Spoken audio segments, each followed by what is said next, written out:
Royal greetings, Empire. Happy Juneteenth! God, can you believe that it's June 19th already? I kid you not. It was just January 1st. And now it's Juneteenth. What are your Juneteenth plans? I'm going to be frankly honest with you. I don't know what we're supposed to do for Juneteenth. I really don't. I mean, I know there are a lot of celebrations going on in Detroit. But what are you and your family? Like, I know that my niece is having a family fields day.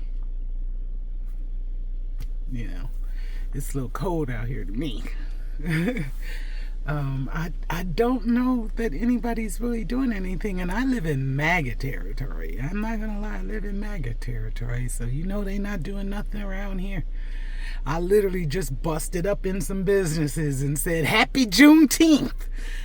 Just went to to my pharmacy, and I made them say Happy Juneteenth. I made everybody I've seen today say Happy Juneteenth. Oh. And to be honest with you, I've been out since probably 9 this morning. I had I'm taking care of myself on every level. So I'm 60, and apparently I was supposed to start getting these shots for shingles when I was 50, and I didn't know it. So I got a shingles vaccine today and a RSV. I don't even know what that shit is. You just shooting stuff in my body. If I get sick, y'all know what happened. It was them vaccines. Because I wasn't sick, and I literally am so thankful for my health, because there are so many things that could be wrong with me. But because I listened to love and I moved when he told me to move and got that weight off of me, I saved a lot of my organs. You know, when you're morbidly obese, that means if you weigh more than 100 pounds more than you should weigh, you are morbidly obese. You're morbid.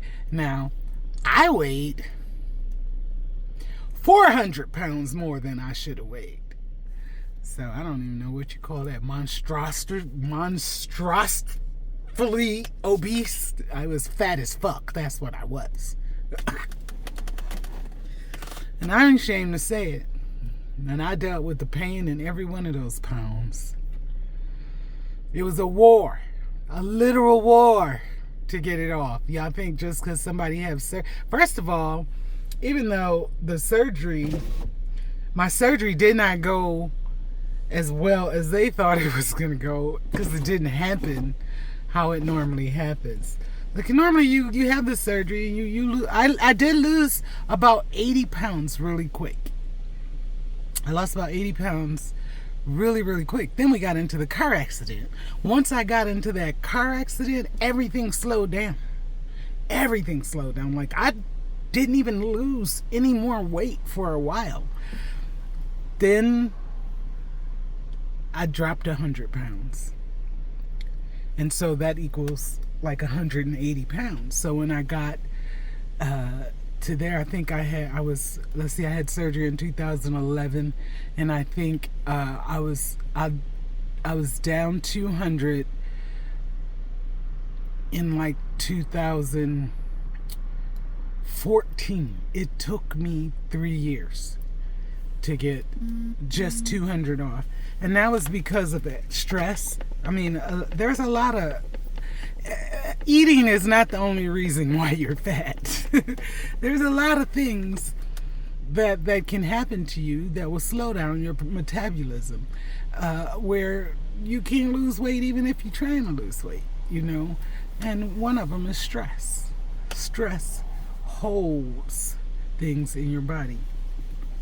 And so, because of the enormous amount of stress that I was under, my physical body reacted to it, and it would not lose weight. It would not lose weight. And if you all have been watching me, you'll know that this, what you're seeing now, you've only seen this the past 2 years. I mean, literally in 2023, I don't know, I must have been plateaued for some years.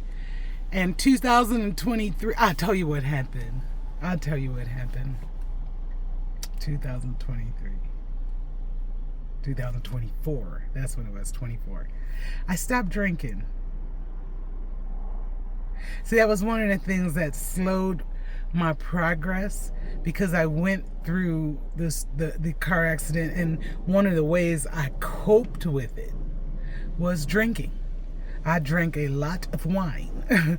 And wine is grapes, which is sugar, which will keep weight on you if you drink enough of it. A little wine for you. A little wine is okay. But to be drinking, man, I'm embarrassed to tell y'all how much wine I was drinking. But let me just be real with you. Franzia cannot make a box big enough for me where I can't drink it in one day. Yes, that's how I was drinking. I was drinking a box a day. Look, believe me, there are some of us that I was putting away a box a day. And Franzia, of course, is like 5 bottles of wine in a box. So that's like I was drinking 5 bottles of wine a day. I was never going to lose weight. So, in my process of walking through healing and going through my journey, my quest, because I'm on a quest to put the pieces of my life back together. I'm on a quest for it. And so during that quest, I walked into some healing. And one night I was sitting and I was talking to my granddaughter, Marissa. And it's just something, if you know the story about my grandchildren, you'll know that just them being back, me being able to sit down with her is just healing period. It's just healing because, they were taken away from us traumatically. And so it's like I was talking to her and something inside of me healed. The next morning I got up and I didn't want to drink anymore. I didn't set out. I actually tried to drink and I couldn't drink. And sometimes now, I will have a drink. I'll try to have a drink. I'll pour a drink and then I'll put it up to my mouth and take a sip, and then I don't want it no more. Unless it's a martini. Because the Empress does have a liking for a good extra dirty, with extra olives martinis. Yeah, I'm a little bougie. I also like espresso martinis. I'm a martini girl. But I don't know how to make a martini, so I've never had a martini at home. Don't even know what goes in it other than olive juice and olives and gin. I don't know what else they put in it, but I like it. And every now and then we'll go out and I might have a martini, but I never even finish them now. I'm telling you, when that desire to drink just left me, and it wasn't anything that I consciously was trying to do, like with smoking. When I was smoking cigarettes, I hated smoking cigarettes. I did. But I literally went to YouTube and found a hypnosis video and listened to it for like 2 nights, and it worked. And that's how I stopped smoking, and that was back in 2017. And that's how I stopped smoking cigarettes. And I was actively trying to stop smoking. I wasn't actively trying to stop drinking.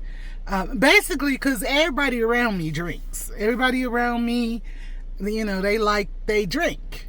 They drink whether, I don't care who they, whether, look, they like they drink around here. Whether it's Crown Royal or Dulce, Hennessy, they like their drinks around here. They like they drink. I'm a wine drinker or a martini drinker. I might have a shot with Joe, but that's about it. But, in the past couple years, I've learned something. And this might help you all. I've learned that there is something called trauma addictions. Trauma addictions. Addictions that come upon you when you go through a trauma. And so, like, before we went through the accident and I'm, sitting bedside with my daughter and all of that stuff, I didn't drink. I didn't smoke weed.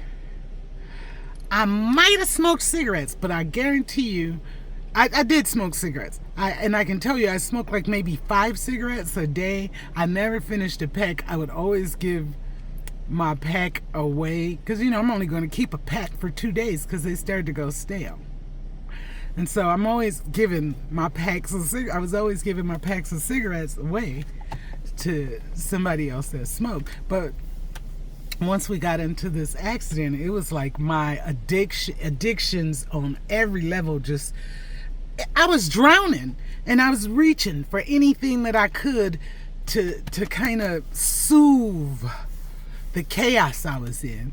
So, look, I remember being in the Ronald McDonald House, and, you're not allowed to have alcohol in there. But I can guarantee you everybody does, because you can bring in cases of water.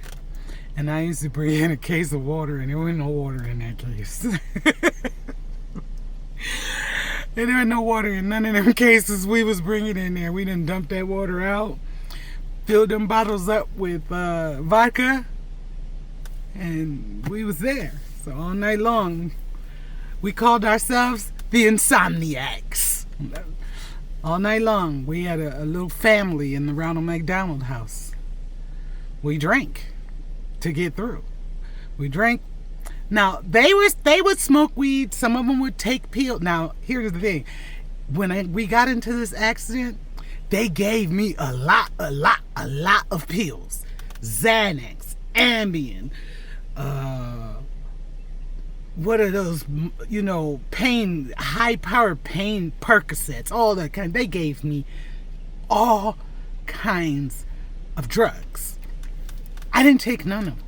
I did have to take the pain medicine, and I did have to sometimes take the Ambien because you can't just go without any sleep. But when I would take the Ambien, I would have night terrors. Which is something common for people that have PTSD. Night terrors are common. They're not abnormal. But the Ambien would intensify the night terrors where, like I would wake up out of my sleep like I was literally dying. I couldn't catch my breath. I was literally having some issues with the medication. So, we didn't like literally, we all were there together trying to get through. So it wasn't a thing of, somebody's here trying to make money selling. We didn't do none of that. I had pills. One person might have had liquor or money to buy liquor, and another person probably had marijuana, and another person had a car. You see what I'm saying? Because most of us did not have cars there. We're just there, and you can walk across the street to the hospital, and that's all we did, day in and day out, for months, back and forth to the hospital. But we had different things for different, and we'd all get together. If we had an older couple, we called them Mom and Pop, and Pop had really bad arthritis and pain, and I had Vicodin. So Pop would give me vodka, and I'd give him Vicodin. And we'd ride around. They'd smoke weed. I'd toss back vodka. I'd toss back that vodka. And so I learned that there is something that is called a trauma addiction. Addictions that arise when you're in trauma.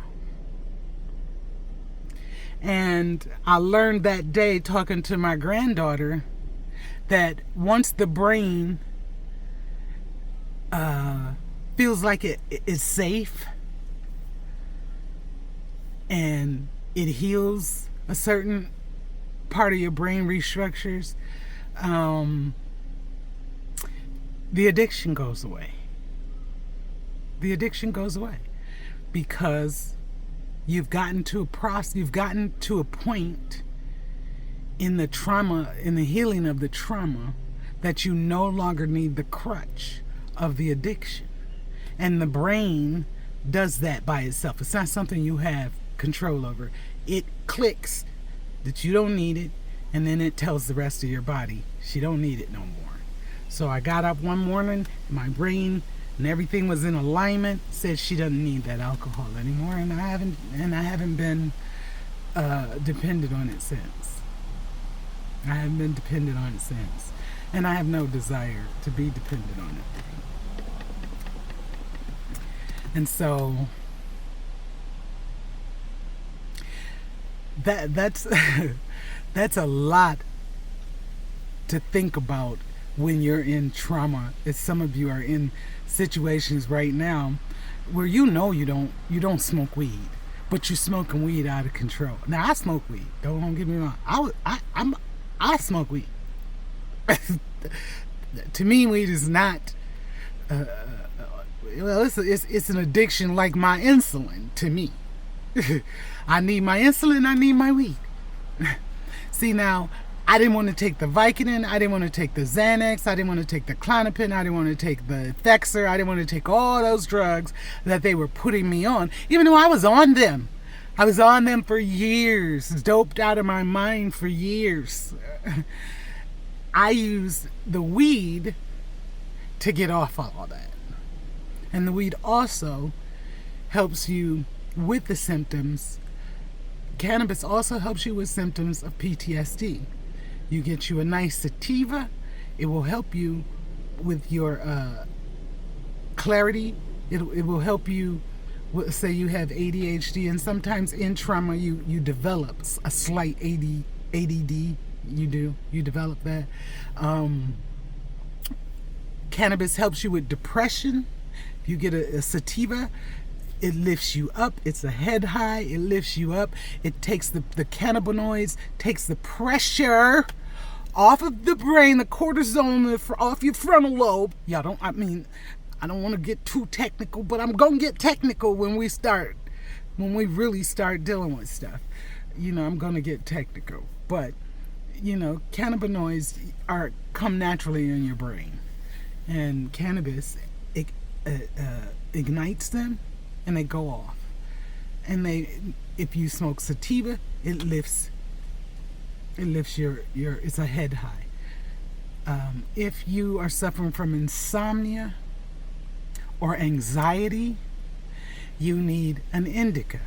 And you have now see, I didn't study this stuff. See, I know exactly what percentage of an indica I need to sleep and what percentage of an indica I need to relax, because that's two different things. Because a straight indica will knock you flat on your ass, and you're not gonna be able to do nothing. You're not getting nothing done if all you smoking is straight indicas. You're not getting anything done. So it comes in sativa, hybrids, and indicas. Indicas are for things that way. It's a body high. It's good for depression. It's good. No. An indica is not good for depression. I'm sorry. It's good for anxiety. It's good for insomnia. It's good for What's that when you don't want to eat? Because a lot of people in trauma, anorexia or eating disorders. It's good for eating disorders because a lot of people in trauma, and if you've ever gone through it with your kids or you've ever been in trauma, you can get so caught up in the trauma you just simply don't eat. You forget to eat. You lose all interest in food. You lose the desire to eat. You may feel hungry, but emotionally you're not connecting with food, emotionally. So a good indica is going to give you the munchies and make you want to eat. And a good hybrid will do that too. Now, generally a sativa is not going to give you the munchies. A sativa is going to get you up and moving. Like you'll smoke a sativa. Like if I smoke a sativa in the morning, if I wakes up 4 or 5 in the morning, I might smoke a sativa probably about 5:30, 6 o'clock in the morning. Well, there are people in my house now, so I can't do this now. But by 8 o'clock in the morning, I've been cleaned everything up because I'm on a sativa high. So I'm moving. I'm moving around. Usually, if I'm going to work, which means I'm going to write or create or something like that, I'm going to smoke a sativa because it releases. A good sativa for it is called Blue Dream. That's my favorite sativa. Blue Dream. Blue Dream will open you up and have your mind clear where you can be creative and thoughts that, my business plan came to me on Blue Dream. Now, so I am an advocate for medical cannabis. I am. I did not vote for recreational cannabis. I didn't. I voted for it to stay medical. I don't care that it's recreational. I just don't want to lose the knowledge of the medicinal purposes for it just because everybody can get it now. I still want my family to be knowledgeable on how to use it, Shoot, I got growers selling, shoot. I'm not sure, but I haven't even walked back there, but I'm thinking my brother's back is growing. I don't know. I haven't walked back there to see. I just see equipment showing up. So, but yes, I am an advocate for cannabis. You don't have to smoke it either, because I cook with it. I keep it in. I even keep it in. Like if something happens, like I got them in my car if I need them. If something happens, I might have to give one to somebody else. I never know. I always keep it. I always keep some available.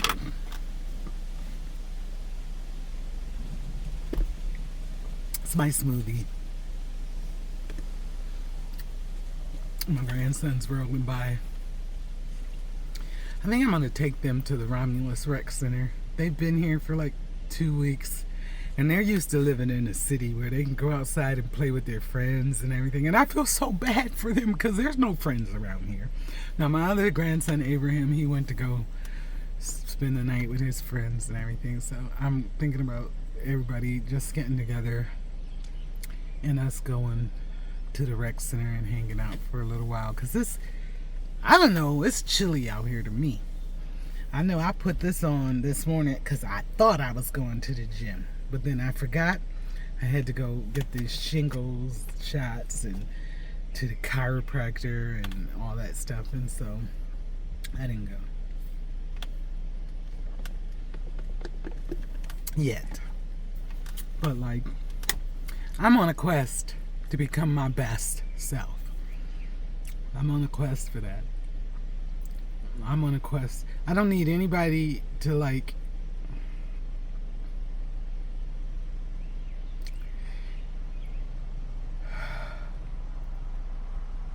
see, a lot of times we think that we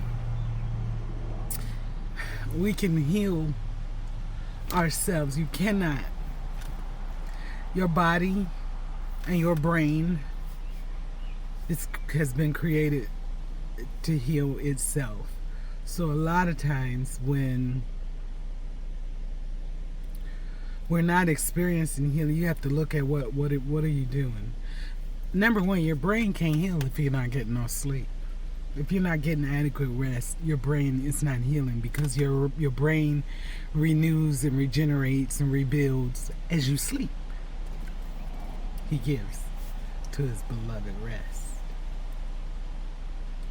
or in rest.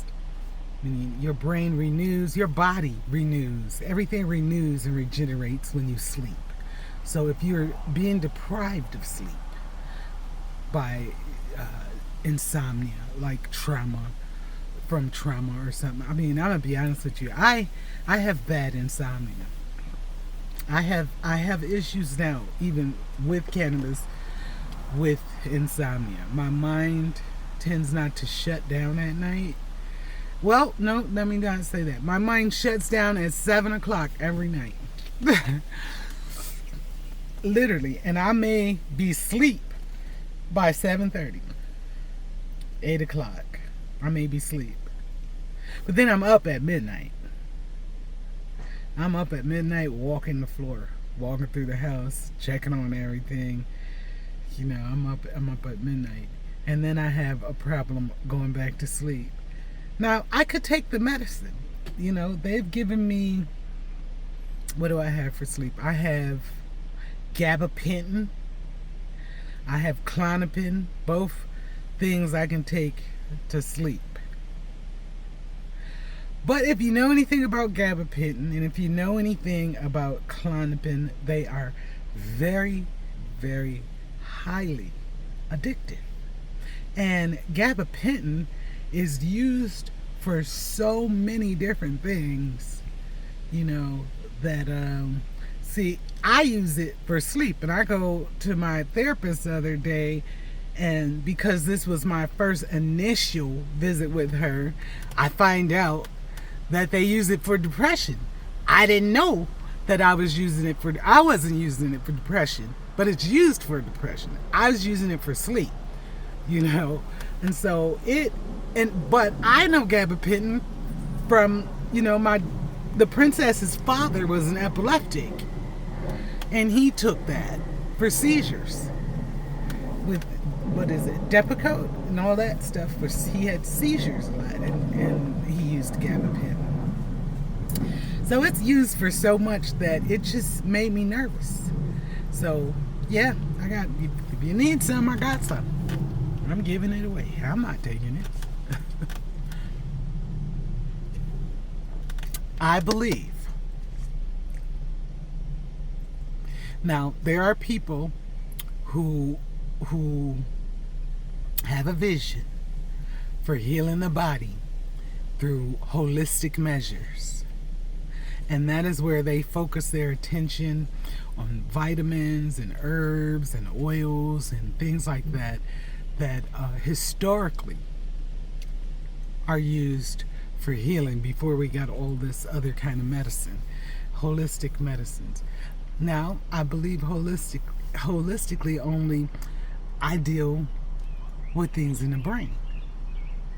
My knowledge is knowledge of the brain. I have a master's in the science of psychology, so I study the brain.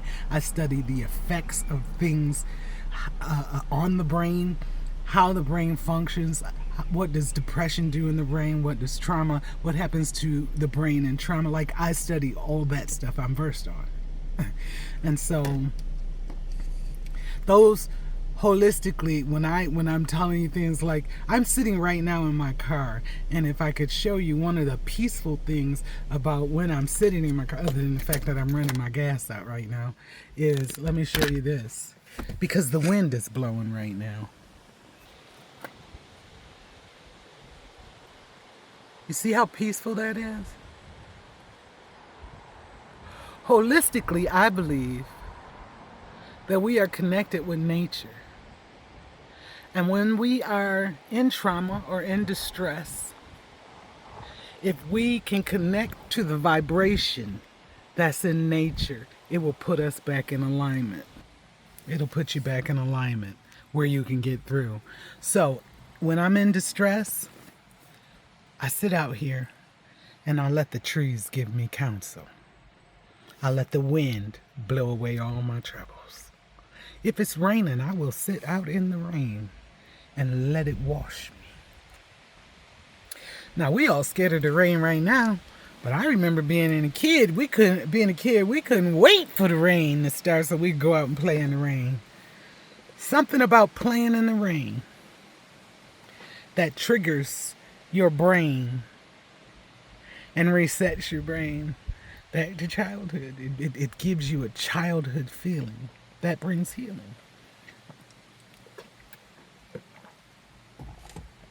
I'm sharing with you things that help me. You have to figure out what grounds you. What puts you back in alignment when you're out of alignment with yourself. That sound of the wind blowing through the trees. It's almost like I become one of those trees and that wind is just blowing through my spirit, cleansing me. Sometimes I'll sit and just let it wash me. I'll cry. I mean, I done howled. It depends on what I'm going through.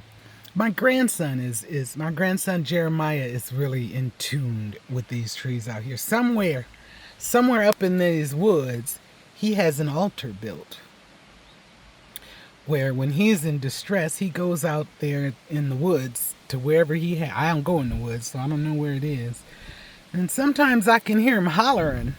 I can hear him hollering. I can't see him, but I can hear him hollering when he's in distress until he comes into alignment with himself and the nature around him. My mom and my godmom in Texas taught me this during COVID. When I'm experiencing anxiety, because COVID was if you were already dealing with anxiety, COVID sent you over the top. Like I literally got sent over the top when it was COVID. I would come out here and I would sit, and my mom says, I want you to calm yourself down. So you really literally have to calm down and focus, and I want you to pick out 5 sounds that you hear. 5 animal sounds that you hear. Do you know how calm and still you have to bring yourself to be able to sit out here and hear 5 sounds? To either hear the birds chirping, the wind going through the trees, insects.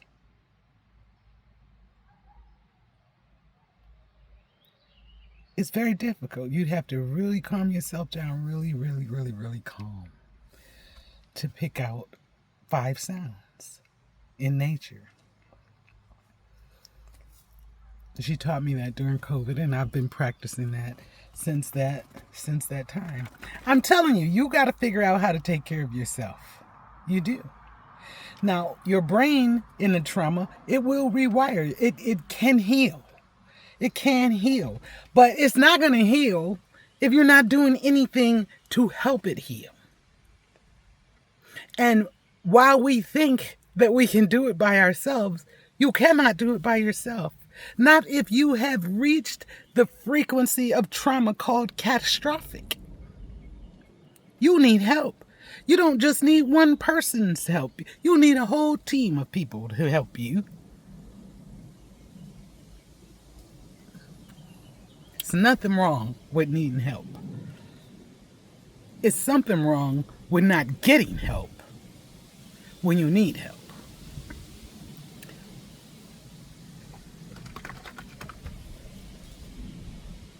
Happy Junteenth. And I wish you all not just freedom in this country, but freedom in your mind, in your spirits, and in your bodies. Have a wonderful day, I say.